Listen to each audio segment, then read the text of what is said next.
Good morning and welcome to the new edition of Dr. Lamba's Awakening Call. Just day before yesterday, G7 met, feasted, violated all norms pertaining to COVID-19 and came up with a concept, B3W. The B3W is build back better. These are three Bs for the world. And this objective was basically to counter China's BRI, Belt and Road Initiative, which is a multi-trillion dollar infrastructure scheme that China had launched in 2013 that involved development and investment initiative stretching from Asia to Europe and beyond. So this was causing trouble to USA because it was a clear indication that China, apart from being the largest economy, is poised to become the strongest world power. And USA, the self-appointed custodian of the world, could not tolerate it. Naturally, the minions also agreed with it. So America stepped forward with a plan. Supposedly, this is the centerpiece of G7 fightback to take on BRI. But they forgot that in a world where there are 200 odd countries, already 140 countries as of January this year have signed a memorandum of understanding with China regarding BRI. So out of 200 countries, 140 countries have signed that memorandum. Now, can USA or G7 compete with that? I don't know. But then, before we come to this, let's talk of the credentials of G7. Is G7 really G7? Not so. In the 70s, seven countries got together. That did not include Canada, that was Russia. And their GDP was the highest in the world, so they combined to become Grade 7. Later on, at the insistence of de Gaulle, Canada became a member of G7 and it became G8. So it was courtesy of de Gaulle that Canada got entry into that, though it did not deserve it. Now, the GDP, the global GDP share of these seven countries has been halved. And incidentally, let me tell you, G7 became G8 and again became G7 when Russia was expelled. But is it G7 now? The GDP of G7 countries was 80% of the world. Today is 40%. China, India, Brazil have much higher GDP than Canada has, Italy has. So if it's really G7, then Canada and Italy need to be removed from that. And China, India, and Brazil, and then become G8. But that shows the credentials of G7 are suspect. Naturally, if they are suspect, they cannot be corrupt. Now come to this meeting. It was a family get-together of these seven people. And the US First Lady even joked, I feel we are like a wedding.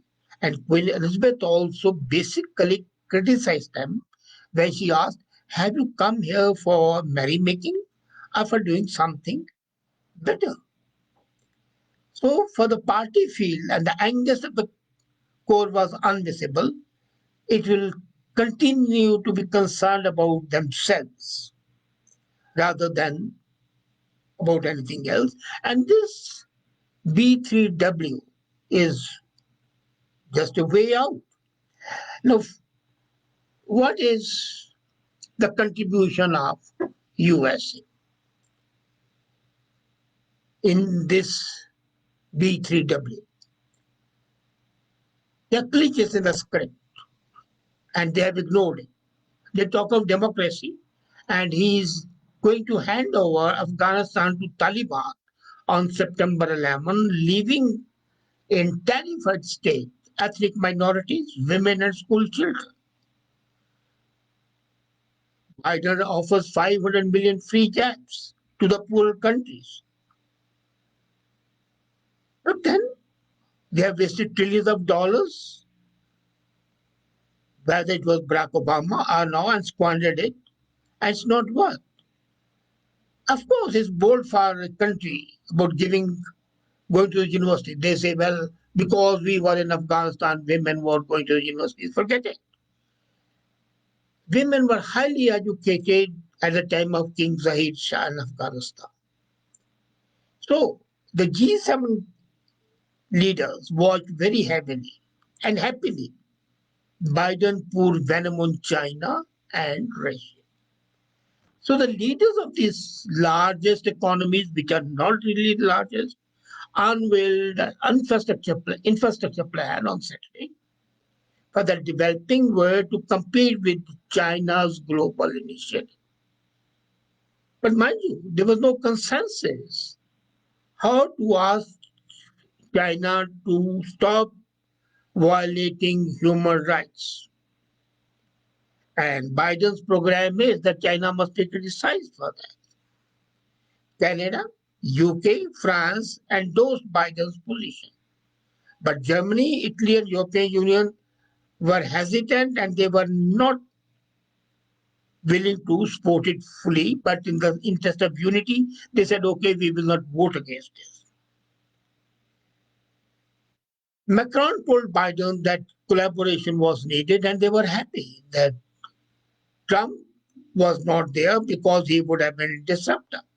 So Macron said it's great to have a US president part of a club and willing to cooperate. To cooperate for what? Merkel, for her part, downplayed differences on China and the Nord Stream 2 pipeline that would transport natural gas from Russia to Germany, bypassing Ukraine. So atmosphere was characterized by mutual interest. And White House officials said that Biden wanted the leaders of G7 nations to speak in a single voice, but they were while they were willing to talk on B3W, they were not a single voice on Uyghur Muslims or ethnic minorities exploitation. Now, China has become one of the most compelling subplots of this summit, and the first since 2019. For the last 3 years, they have been trying to corner China. Last year's gathering was cancelled because of COVID-19, and this year, their concern was 1 billion vaccines. Now, Build Back Better the World, the name which echoes Biden's election slogan. It called for spending billions of dollars in collaboration with the private sector, but with whom? Who adhere to climate standards and labor practices. Already 140 countries have signed MOU with China. Balance is 60 countries. And even if all of them sign, then the global supremacy remains with China.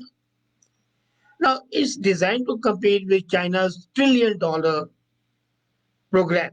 So this is billions on one side, trillions on the other. And they have already launched network of projects and maritime lanes that snakes around a large part of the globe, primarily Europe, Asia, Africa. And then Britain said that they want to be less reliant on Asian economic giant. But suppose this stop all commerce, all trade with China, would they be able to live?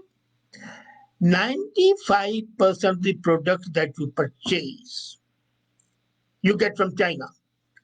All your furniture stores, 100% they're from China. Oh, well, I would say 100%, 99.9%. All your household goods are from China. Your clothes are either from China or from Vietnam and Bangladesh. So, how can you shape a global system to deliver for your people those products which you don't produce? Now, the European powers are not harsh. Let's be very clear. Biden is harsh, but not the European powers. Biden paints rivalry with China as the defining competition of the 21st century. But there are signs that Europe is willing to impose not that much of scrutiny. You remember when Biden took office in January, European Commission announced that it has come to terms with China on a deal to provide Europe and China with greater access to each other's market. So that agreement is already there. And that they are done without consulting Biden.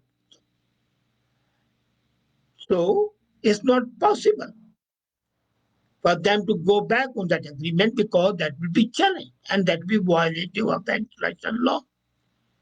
While calling out China in G7 communique would not create any immediate penalties for China. One senior official, when I did talk with them, he told me that they hope that will send a message that the Western leaders are serious about defending human rights. And that's bullshit. There was news today morning only that we are supporting, for example, in Canada, Hong Kong educators. And most of the people who are coming from Hong Kong as refugees are in fact not reliable. They might be the fifth column. The way earlier the refugees had come from Middle East and they contain quite a sizable portion of the people having ISIS, Al Qaeda affiliation. So these people who are coming from Hong Kong are basically spies. So they say that an estimated 1 million people are in camps and jails in China. Can they do anything about that? No. So B3W fails at the very start because the human rights violation, which is one of the parts of making a better world, would not be there. And then India was invited, but they did not attend this, but it would have gone only as the observer. Now, what is this B3W? It's an affirmative initiative of the meeting on the tremendous infrastructure need of low and middle class countries. And all those low and middle class countries have already signed MOUs with China. So it's a value driven, according to Mr. Biden, Boris Johnson, Merkel, and Macron. Of course, Justin Trudeau also agreed with that it will be value driven, high standard, transparent infrastructure partnership led by the democracies. And what they are going to do is they will help narrow $40 trillion infrastructure needed in the developing world. Now imagine it.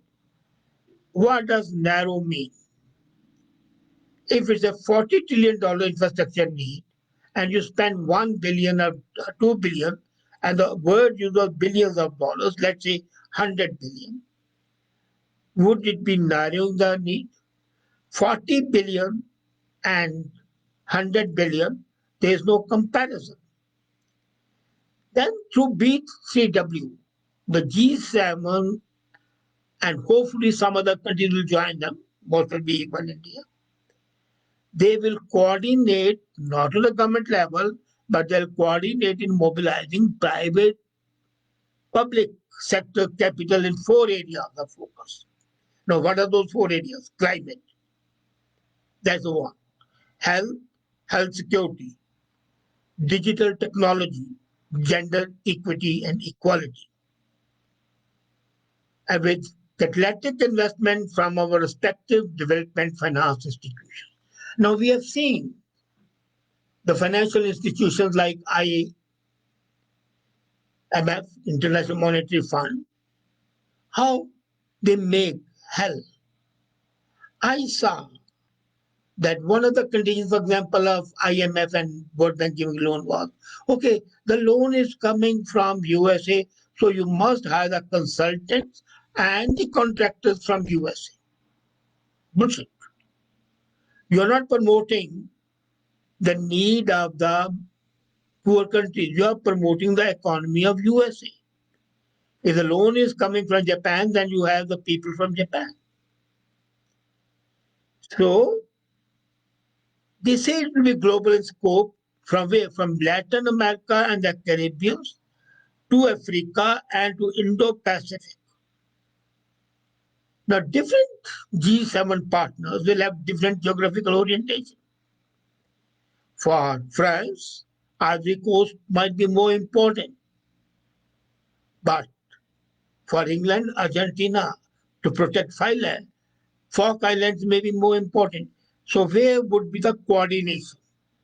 They call it global in scope, basically 40 countries, not global. Global for them is limited to 60 countries because 140 have signed MOU with China. Out of those 60 countries, each country of these seven has a major stake in different parts of the world. This unified vision. And then, who are going to be the financing tools? Development Financial Corporation, USAID, Exim Bank, Millennium Channel Corporation, US Trade and Development Agency, all US organizations.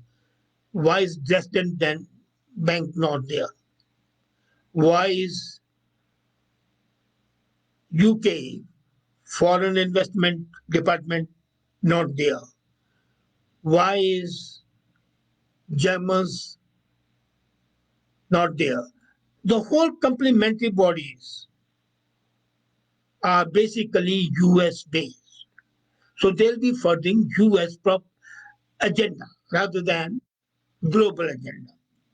In addition to the billions of dollars which the US mobilizes overseas, that development finance toolkit would be with the US stakeholders and G7 partners. What about the human capital available in India? Much more capable than most of the people are. So they will collectively catalyze hundreds of billions of dollars on infrastructure development. Now let's come to the guiding principles of B3W. They say it's a value-driven infrastructure development in a sustainable manner. And let me tell you, sustainable is the most abused term. Making an article today.